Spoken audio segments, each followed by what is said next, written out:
warahmatullahi wabarakatuh. Alhamdulillahirabbil alamin. Puji syukur kehadirat Allah Subhanahu wa taala. Alhamdulillah pada hari ini kami dari kelompok 3 akan mempresentasikan hasil kerja kelompok kami tentang pemahaman dalam UBD. Salawat dan salam tak lupa pula kita hadiahkan untuk Nabi besar Muhammad sallallahu alaihi wasallam. Allahumma shalli ala sayyidina Muhammad wa ala ali sayyidina Muhammad. Yang terhormat Ibu Dr. Afnita MPD selaku dosen pembimbing mata kuliah. Kemudian rekan-rekan saya, sebelah saya Mimi Putri Utami, Restu Oktavia Budiman, Yola Andrianisi, dan Yulia Fitri Kamrizal.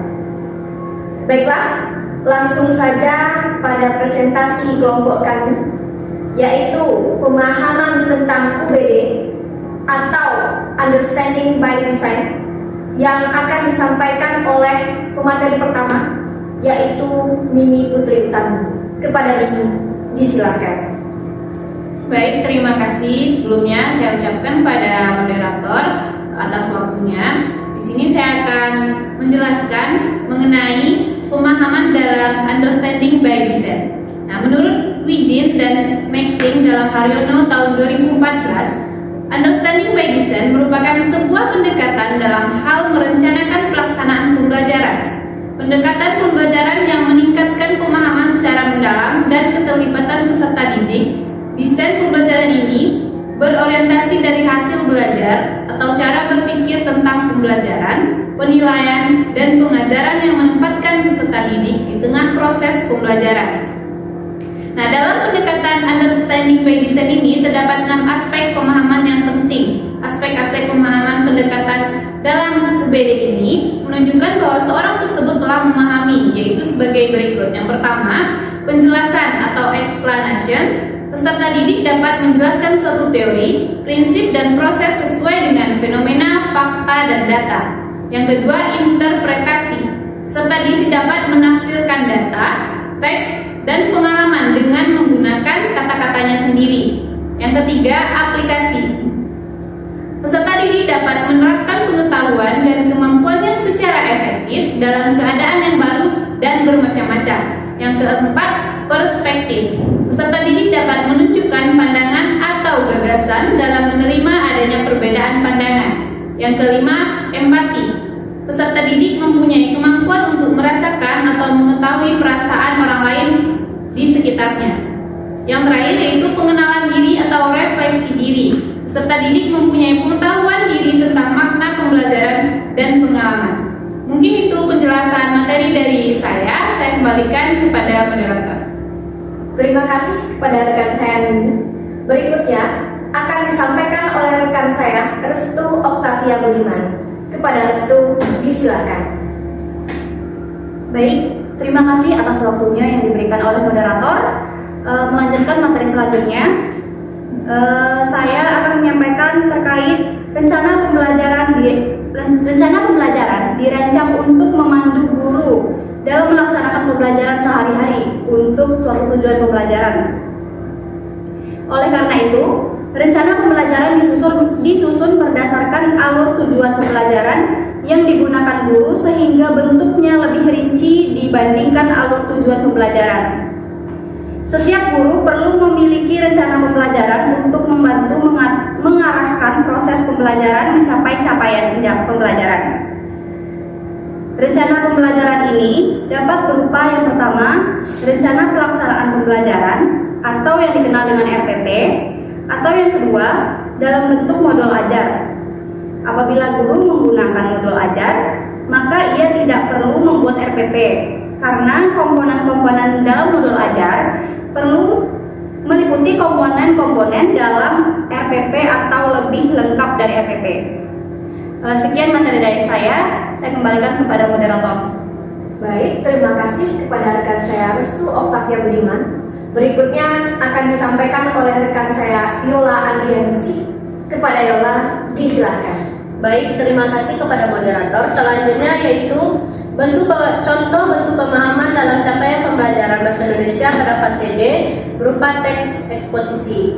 Capaian pembelajaran, peserta didik mampu memahami, mengelola, dan menginterpretasi informasi tentang paparan topik yang beragam. Peserta didik mampu berpartisipasi aktif dalam diskusi, mempresentasikan, dan menanggapi informasi tentang teks eksposisi yang telah dipaparkan.